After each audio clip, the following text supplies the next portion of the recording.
Another episode of Dualistic Unity Social has begun. And this is an episode that is followed by the call-in show. So I am very excited about that because the call-in show is always a lot of fun. I believe the last call-in show we had just a consistent lineup of people that were participating, joining in, sharing their stories, sharing their insights.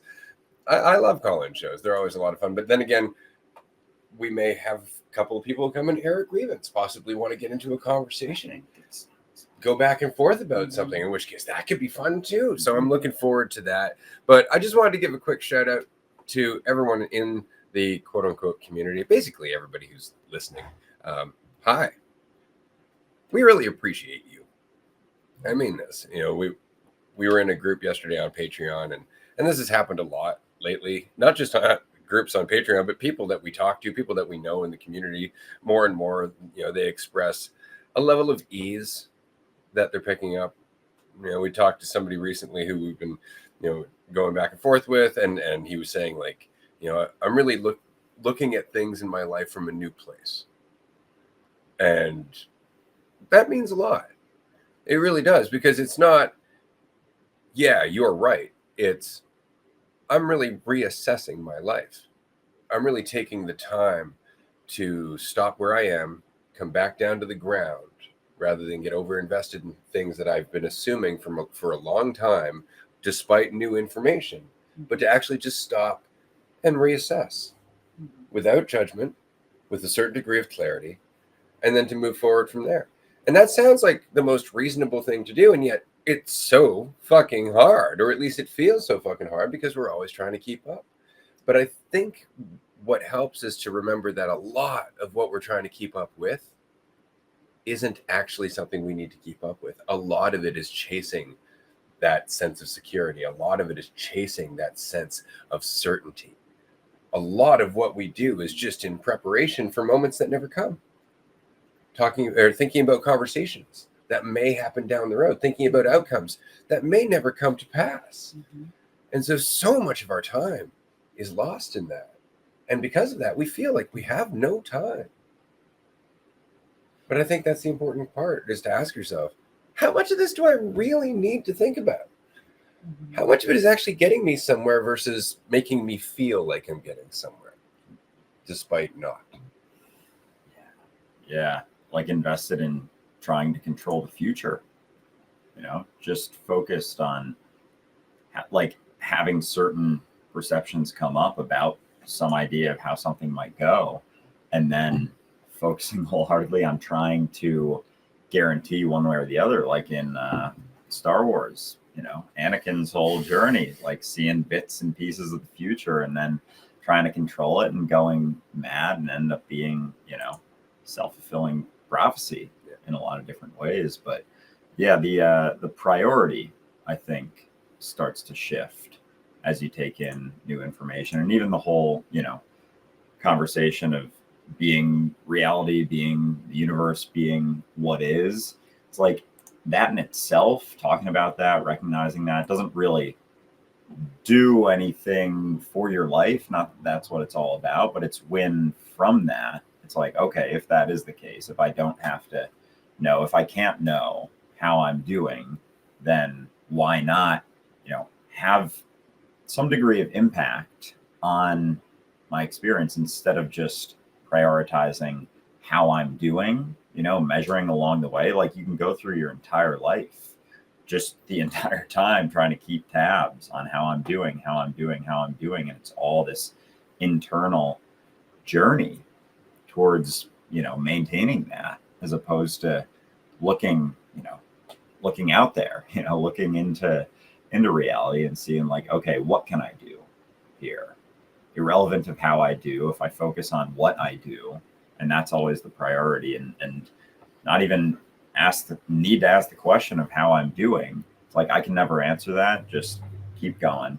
And like as that has shifted for me, it's definitely become, you know, it's at least you can feel more relaxed with things going into things. I think there's the potential there, but it's as the priorities shift, and then, you know, priorities are kind of maintained to some degree. organized. Mm-hmm.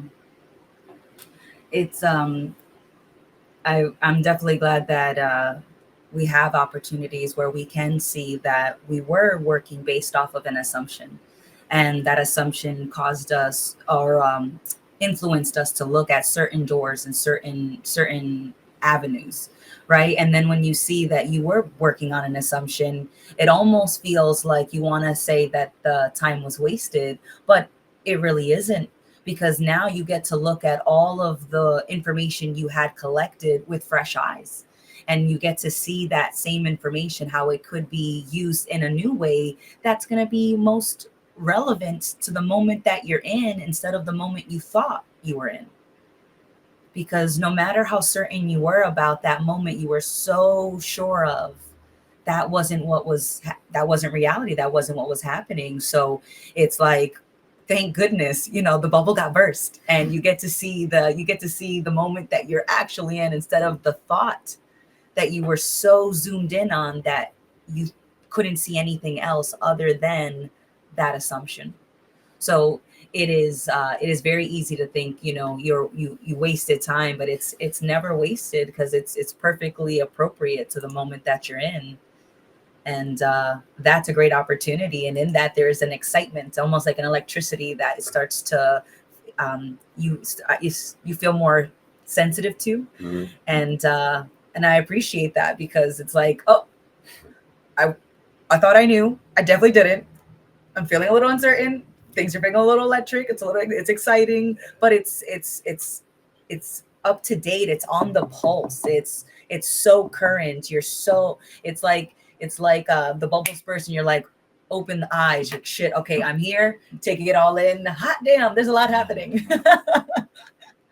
But I'm grateful and I appreciate that the bubble is burst, and there is some clarity to see things, to take in a little bit more. Yeah. Well, that's kind of the interesting part about it, right? Is all we're ever saying, or all we've been saying throughout the podcast, and this is true since episode 1, is that there is an alternative way of perceiving existence as a whole, not just a part of existence, not in terms of like, what does God want versus what does God not want? What should we call it versus not call it, or anything like that? But from the ground up, an entirely different perspective of the world. And that perspective being one that, when you get the idea of yourself out of the way, when you realize you're not what you think you are, is just obvious. You're like, well, if I'm not what I think I am, and all division that I perceive comes down to what I think is there, then there's no division. And if there's no division, then all of a sudden you're not interacting with others anymore. Now you're interacting with an extension of yourself, not an extension of you, but an extension of you in the way that you are equally an extension of them. I think that's where people get lost in the idea that this is solipsism, because they're like, oh, you're saying everyone's you. It's like, yes and no. Yes, but I'm not saying that I'm me. It's a very difficult way to put it. I'm not saying me, the thing that you seem to be thinking I am, but me, the phenomenon of meanness. Me, the I that is the center of every living a piece of existence. That me. And so it's really interesting, because you can't see any of that when you're under the assumption that you are what you think you are. You can't see that there is a different type of experience happening, because when you're interacting with other people, you can manipulate those people and lie to those people, and you can try to get them to think of you a certain way because that validates you, all of that. But when it's recognized that you're dealing with you, and you're lying to yourself, you're manipulating yourself, that that's a part of you that's experiencing the butt end of you being a dick, of you being selfish, and that some part of you is in there going through that. And that changes what it is. It changes what you get from it. Even if you do act selfishly after the fact, you're just like, oh, wow.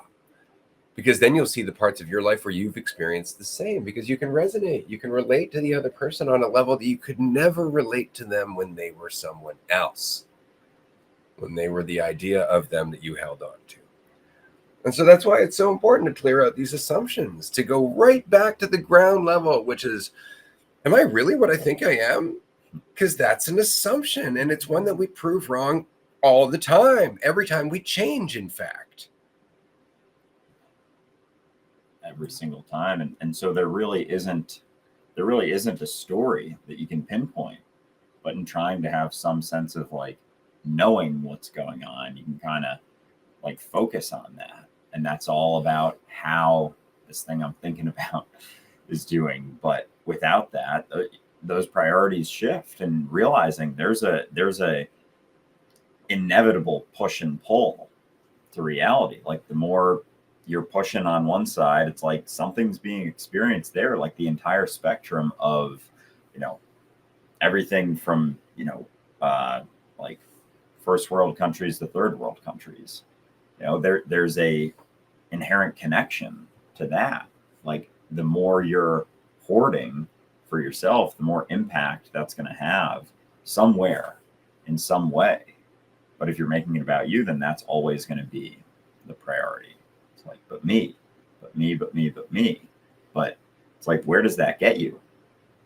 Where does that get you throughout your life? Feeling semi-comfortable and then dying anyway. It's like, why hold on so tightly to that, as opposed to prioritizing your experiences as you go? Because it's hard to really focus on both, like really prioritize your experience and just making the most of it over, when you are focused on yourself and how you're doing. Because it's like looking at this glass and not looking through it and just looking at it the whole time and trying to focus on that and how it's doing, instead of looking past it and just seeing like, okay, I'm not going to be able to know regardless, so I can keep going. And especially when it's interacting with yourself, like we were talking about yesterday with friendships. I was like realizing some stuff myself in my in my life, and with that experience of friendships, like being a friend, like what kind of friend would you want to be? And just like making that your priority is as basic and obviously logical as it sounds. It's like when it's really, really about you, you can lose track of that.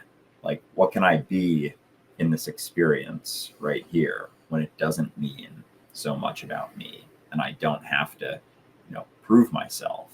It's like, what can you do? A lot. Yeah. The imagery that came to mind as you were speaking was like finding old mental landmines and being able to see old triggers and old assumptions, and thinking like, when I find an assumption, especially an old one, and like, oh, I didn't realize that was still there. It almost feels like finding this relic. And sometimes they're newer, but as we're going along and you're feeling more sensitive and you're paying more attention, it's easy to not think that it is an assumption that you might be basing your choice off of, because the assumptions are they sound so convincing. They're so, it's so tempting to think that, oh, I know, I'm certain, but you're only ever certain based off an assumption. You're assuming that you know something, and because you're assuming that you feel that certainty. But that assumption, it can be, as explosive and as damaging as like a landmine is. And if you've forgotten that the landmine is there, you step on it, not knowing, or not noticing. It didn't register. You weren't sensitive to it. But I was thinking of just how much of an opportunity that is. And instead of being upset when I find like an old landmine, like, oh shit, we were making an assumption again. There's another one. I was like, oh no, there's another one. Okay, didn't know that was buried there. Good. We didn't lose a leg this time. I'm glad we've got both legs, all our limbs. We're still good. Okay. Be careful. It's still sensitive. Let's dig this fucker up and let's take a closer look at it. If you feel like it, if not, just noticing it is also just sometimes it's like noticing once or twice and then being like, all right, this is here one way or the other, these assumptions as you see them. And then it's like, might as well take a good look at them. And it's like, again, those things, like seeing different aspects of yourself, like that, it can be uncomfortable, but like they were happening, they were playing out, you just weren't aware of them. And so like reverting into assuming, you know, that you should have caught it sooner, or you should have realized it sooner, or going through this whole story again, just another story of should, you know, should be doing this, should have done that, should be doing this right now. It's like that's always the thing, like that will become all that you see, instead of being able to see what's happening here, what's going on here, what's going on in the moment, in your experience right now. You can focus on shoulds and assume that will make you feel better by looking at it. It's like, no, the shoulds and the shouldn'ts, like those are the things that pull you from where you're at, the experience that you're having. Because it's our a assumption. fictional world. Yeah. It's a fictional world. Like it exists within the potential of everything that could exist. So it's so funny that we get very caught up in it, like it's absolutely going to happen when it's not what's actually happening. But I wanted to take a moment just because, again, we have a call-in show today, which is going to be happening in less than 45 minutes. Where do you find it? Twitch.tv/dualistic unity. You can go to YouTube Live.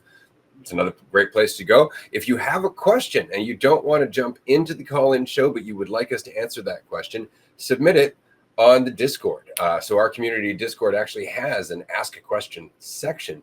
And I know Jazz has set that up so that way it's easy for you to use. It's easy for us to read. The Discord is absolutely free, of course. So just check that out. If you can't use the QR code, go to dualisticunity.com and click on community. And that will take you right to the Discord where you can ask a question. Alternatively, if you're on Patreon, you can just send us a message or leave a comment, maybe underneath the post for the Tier 2 call that follows the call-in show. Just drop a comment there under the Tier 2 call with your question, and we will try and get to that. Or, and again, I'm just saying, or you could just call in. You know, you could call in, join us for up to 10 minutes, share your insight, participate in the episode, and help inform the discussion as a whole, because it's awesome. So we appreciate you, and I just want to throw that out there quickly. Aha! We have a question already, and I figured since, you know, this is the precursor to the call-in show. Warm up, I like it's the that. warm up. It's the warm up. Let's check get this it out. going. All right, what do we got? All right, hello guys. I hope you're doing great. Thank you. Likewise. I've been wondering if clinging to the present moment is a good way of developing being present as a kind of good habit, like being conscious of the breath. Now, that is an interesting question. Clinging to the present moment, I would say that that's difficult because anything that you're clinging to is an idea. So even the idea of the present moment isn't it. And so if you're holding on to this, like the present moment will save me, the present moment will save me, you're doing that idolatry thing that, you know, if you meet the Buddha in the road, kill it, right? So I would say that it's not necessarily about trying to be in the moment or clinging to the moment, rather than recognizing you are the moment. That the idea of yourself that's making you feel like you're in conflict, like you need to get into the moment, is actually the illusion. That's the thing that's making you feel like you're not in the moment. The journey to the moment is, in fact, what's making the whole thing rather difficult. And so I would say it's more something just allowing yourself to be, allowing yourself to actually surrender to what you are.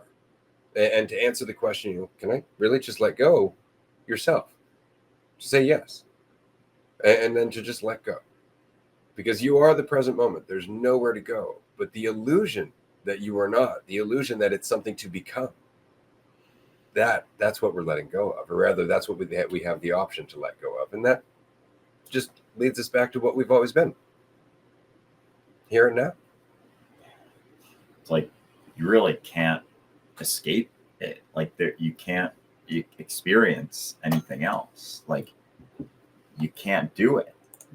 And I don't know, that was just hitting in a way where it's like it's what's already happening. There isn't an additional thing. It's like, oh, you know, feeling like you're involved in a conversation or not, or like in it or out of it. And it's like you're always in it, and that thought that you're like out of it and need to get back in is what that wall is. Like straight up, the getting there, the becoming it, the doing the thing to get there, or to become free, or this has to happen. And you start to realize, I think, how many things you might have built up on that journey, like on that process, like the whole self-help, self-development sort of thing it's like the inverse of recognizing that there isn't this journey at all, and then experiencing life and letting that journey play out naturally based on being informed and sensitive to what's going on. And self-help is very much the inverse. It's like there's something wrong, but there's a way to fix it, and you won't be able to just be cool with yourself and be here and let go of the journey, which is all you got to do the whole time. Not, all you got to do, but like, it's simple, not easy necessarily, but at the same time is like, is that just a thing that's pulling away? Is it that fine of a line that even that story, that it's like a simple, not easy, blah, blah, blah. It's like all of that. And that's, I think, that acceptance, forgiveness of like, here, keep paying attention. It's like that fine of a line. Yeah. It's like, oh, it can be tough, It's like, it's not to say that things aren't, but that's why I was both and neither, right? Like, the reason I like simple, not easy is because it's a beautiful expression of the duality. It's like, it's simple all the time, in that you can't not be the present, right? You can't not be yourself. Like, none of that's a fucking thing, right? But on the other hand, you run across something that scares you, you immediately have to deal with the temptation to run to that idea of yourself, immediately run to that idea of control.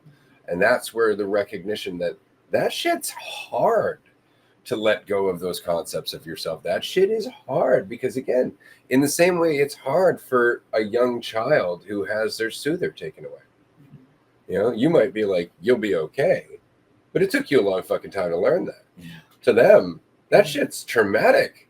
It's like, that was helping me get through life, motherfucker. Yeah. What are you doing? And you're just like, but you don't need it. You're strong enough. But they don't see it that way. We don't see it that way at the time. And so I love the both and neither thing, because it's simple, not easy, but it's neither of those, because they contradict each other. Like, that's kind of the point. It's just what it is at the end of the fucking day. But we have no choice in using language but to give it a fucking story. Mm-hmm. Right? So it's being able to use the story without actually assuming the story is truth. It's being able to use the tool without mistaking the description for the described. And continuing on, like that process, that thought of being yourself, not being able to not be yourself. It means that there isn't a journey there either. Like, the whole time of like having one idea and then jumping to another, or like assuming one thing and then to prove that you're, being yourself more. It's like, you think it's another thing or a different thing, or there's a new identity or this identity or that identity. And the whole time you were being yourself. And so there's no one that you jump to that solves that process of jumping from one thing to another. Like wanting to be more like an extrovert, like going from introvert to extrovert, or this to that, like this, someone who's not good at this to someone who's good at this. Like, those jumps, those focuses on that journey is, again, like, you're being yourself the entire time. There's not a point that becomes like, oh, now I'm more myself.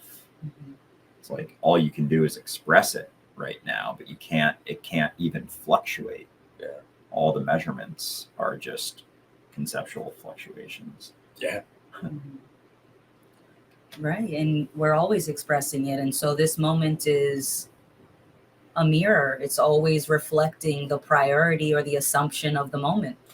And so when we're looking at, when we're looking at like how we're feeling, it's we want to say we know why. We want to say we know what's going on, but it's just our guesses, our assumptions, because we never really know why things are happening, and we're barely paying attention. So it's so funny to think that our descriptions could be accurate when we're only seeing a potential sliver.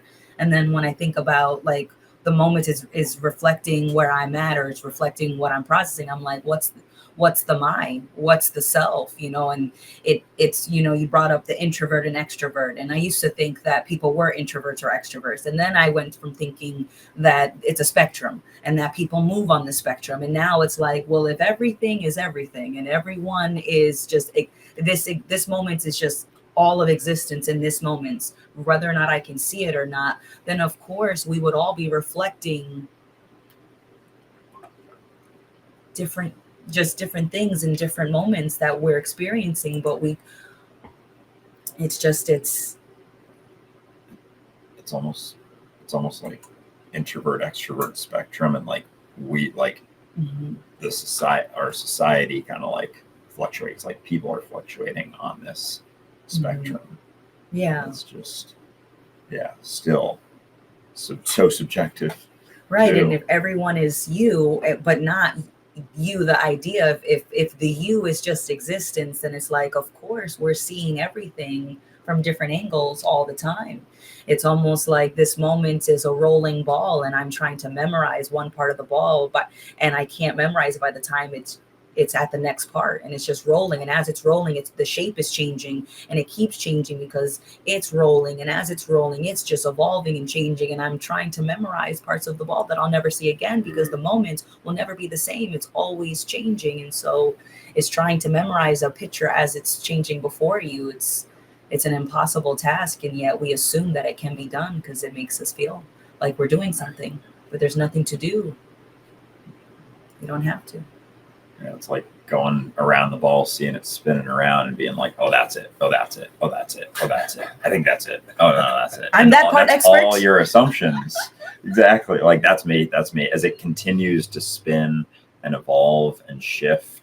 It's like that video with all the balls inside of each other, and they're all like shifting in different directions, or the circles, but it's always shifting. So trying to pinpoint it, trying to be like, oh, now I know. Oh, now I know.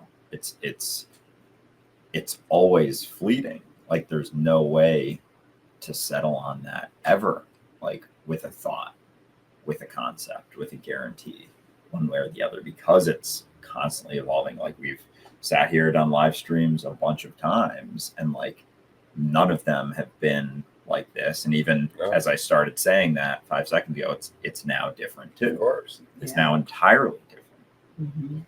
Yeah, by virtue of the fact we're all different. Yeah. We're all different, not to mention the microscopic differences in the room, in the environment outside the room, right? Because there's huge changes. Everybody outside is different. Like this is a fundamentally different moment. And yet our brain is just like, but it's similar.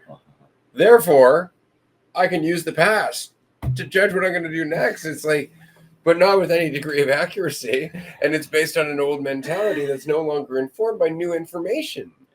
So it's almost like going back to a decision that you made in fucking grade 5 and then just doing it again without taking into account everything you've learned since grade 5. Like that would be ridiculous. And when we look at it that way, you're like, yeah, that would be ridiculous. Like, right. But these decisions about your life you made a month ago discount all the shit you've learned since a month ago. Even today, your life is different than it was yesterday. You've learned shit. And if you're like, well, I don't know what I've learned, that doesn't mean you haven't learned. It just means that you haven't had the time, as we started the episode with, to stop and reflect on how much you've learned, to reassess what it is you've gone through, just to recognize that at the moment, a lot of your experience is really governed by your opinion of what you're going through. And it's when you have a moment to stop and get some space and let go of your opinion that you see more of what you've learned from what you've went through. But your opinion blinds you to everything. It's not like the lessons aren't there, but you can't see them when you're looking at your opinion of the experience that would lead you to that lesson. If you're like, I don't like that experience, you're not going to look for that lesson in it. You're not going to see that insight in it. You're not even going to want to give it any validity at all as a source of value in your life.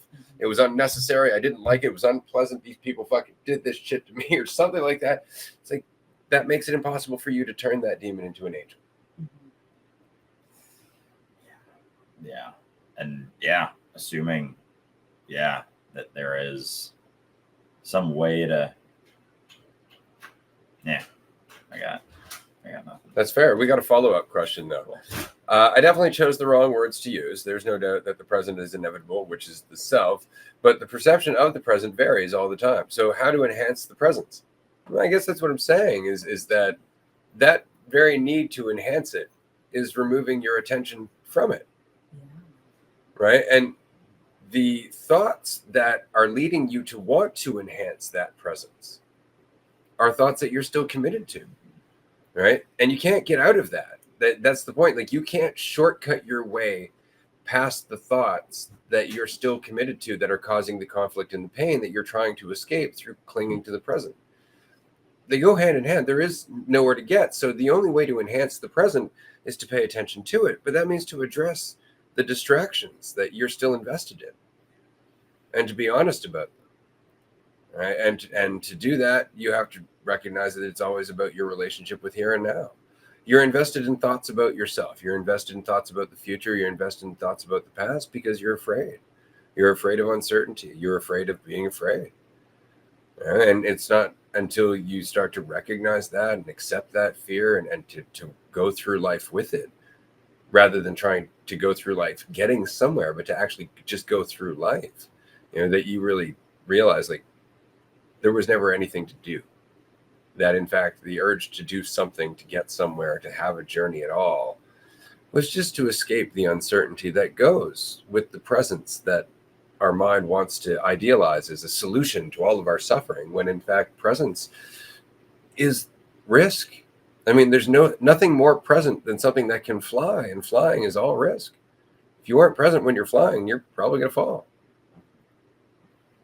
A component of that is how much faith you have in yourself. Like, even, when we're in these conversations here, like continuing to listen without, holding on to a thought about something that's said, to like try and maintain control. And that's like, seems like basic conversational, like, it's listening, that's all it is. It's listening.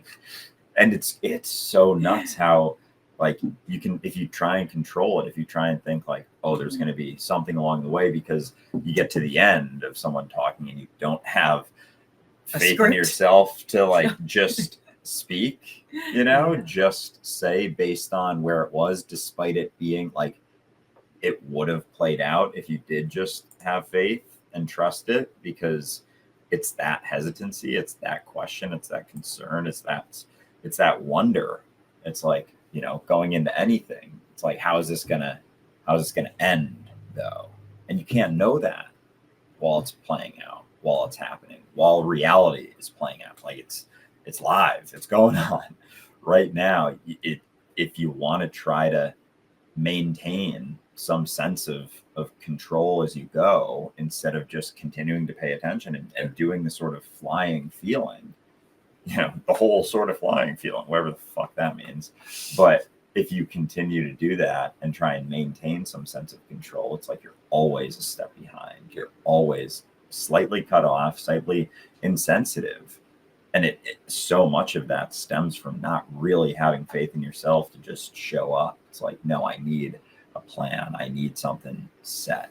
Like, I even used to write so many notes for episodes, just in writing a thought down, because I didn't trust myself enough to remember that, or just jump in when there was, a gap in something. And it's just basic listening stuff. And it's like not prioritizing yourself and how you're doing so much, but more so prioritizing what are you doing right now. It's like listening. And that's it. And that's cool. That's more important than trying to maintain some sense of, I'm going to know how this ends. There's a lot less sensitivity there.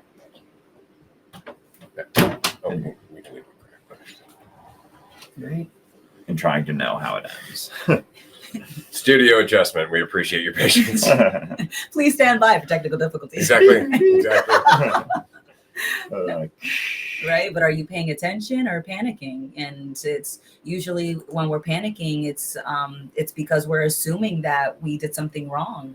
And I you had said like, are you wondering like what to do next? And I was thinking about wonder and like how we feel like that doubt or curiosity.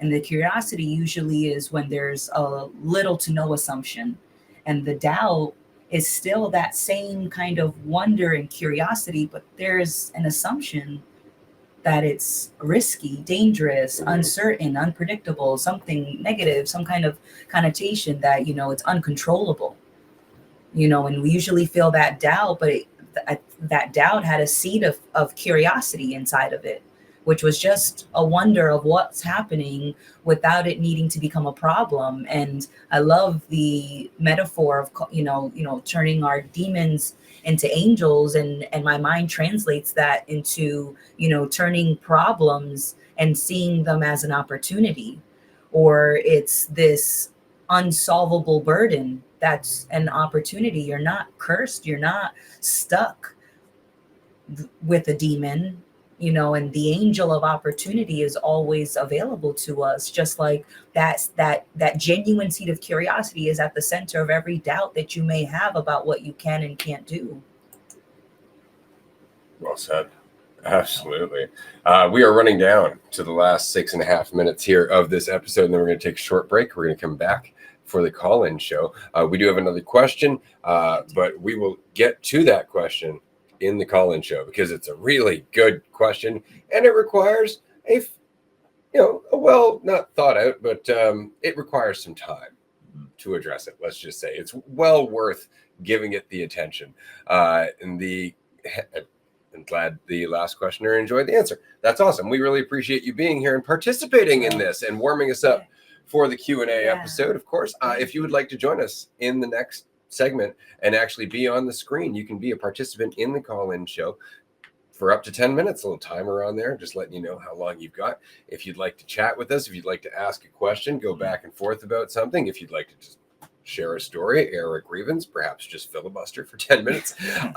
It really is up to you. But it helps inform the conversation. It helps inform everything. I mean, all of these experiences, I guess that's what we're seeing. What we're saying is that we're all learning something from everything. And it's often not what we think we're learning.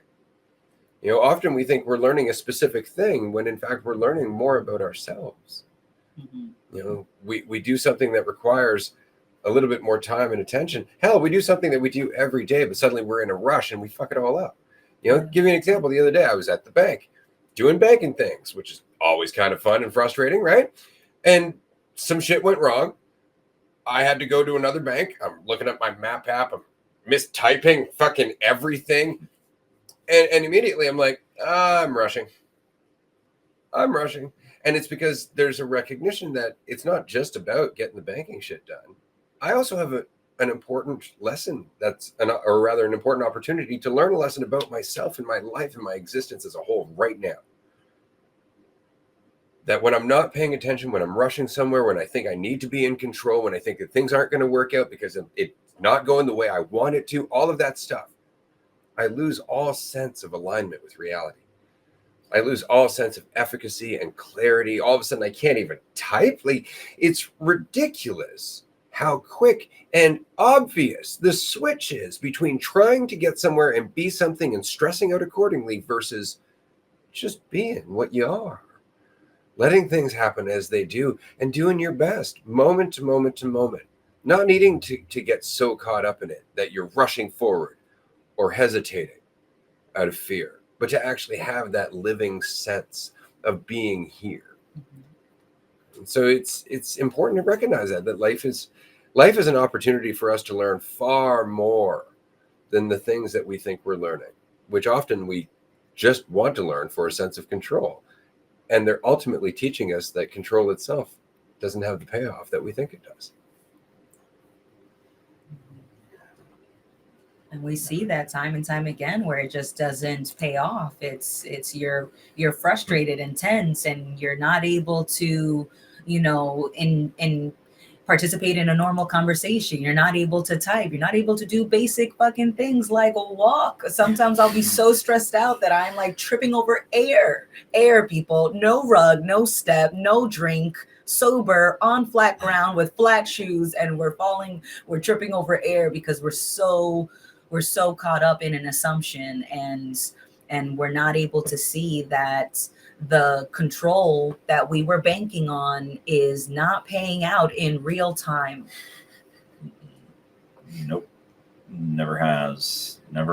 And the amount of like how much you can try, and it's like trading so much of your experience for that desire to maintain some sense of control. Like it kind of, in a sense, it feels like it runs deep, but then it isn't at all. It's still a moment to moment thing, and it varies based on different experiences. It's like, well, doing this, like, even at the restaurant the other day, we were like talking about how if someone suggests you a meal to eat, and it's like, if you really want to maintain control, it's like, no, I'm not gonna pay attention to what you're telling me to eat. I'm gonna choose what I want. And I'm never gonna have that thing that you recommended ever. Yeah. Trying to control I'll show you. Trying to control me? No, and it was just like a recommendation. You were like, I had this one before, and it was all in good fun, joking around. But like, it's funny how the different ways that we can try and maintain control, and the physical response, like your body feels it. Like you can feel it in the tension in your stomach, in your throat sometimes. Like so many parts of your body can physically respond, and it's like, what experience are you trying to prioritize? Like an experience where you control enough to the point that you can relax a little bit. Like, where is that priority? If it's not relaxing right now, then it's like, and being able to live like that, because you can. It doesn't have to be the should, the push, the tension all the time to force yourself to get things done. It's like kind of settling back a bit, and then being honest and looking at your priorities and acting from there. But that's prioritizing your experience. And like, that's the payoff. It's not this superficial external pay. It's like, no, it's your experience right now. Like, what could possibly be more important? I know, right? What could possibly be more important? Right. How I think about myself. Right. My favorite item, control. Second favorite, denial. It's just another version of control. We've got someone in the comment section saying you look like Fiona Apple, and hello from Ottawa. Hello from Vancouver Island. Hello. There's also a question about whether or not we've encountered any bears whilst camping.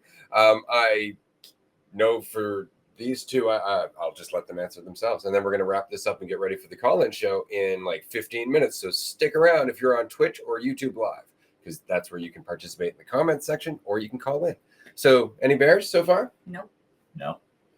No bears on their end. Mind you, they've just recently done a either camping for the first time or it's been a while. A return to camping as an experience recently. Me, yes, I've run into bears while camping. And I'm still alive. So, and often, it had nothing to, they just moved on. A couple of times it was a little dicey, but that's just because my own stupidity. But that said, also cougars. Yeah, there's all kinds of Germany. stuff going up. Oh, Germany. Hey. And for the listener, somebody just said hello from Germany. I wasn't like, oh, no, just randomly. Just Germany. just want to give Germany a shout out here. We're going to wrap up here. We'll be back in 15 minutes, and we would love to see you for the call-in show, everyone. Thanks for joining us so far. We'll talk to you soon.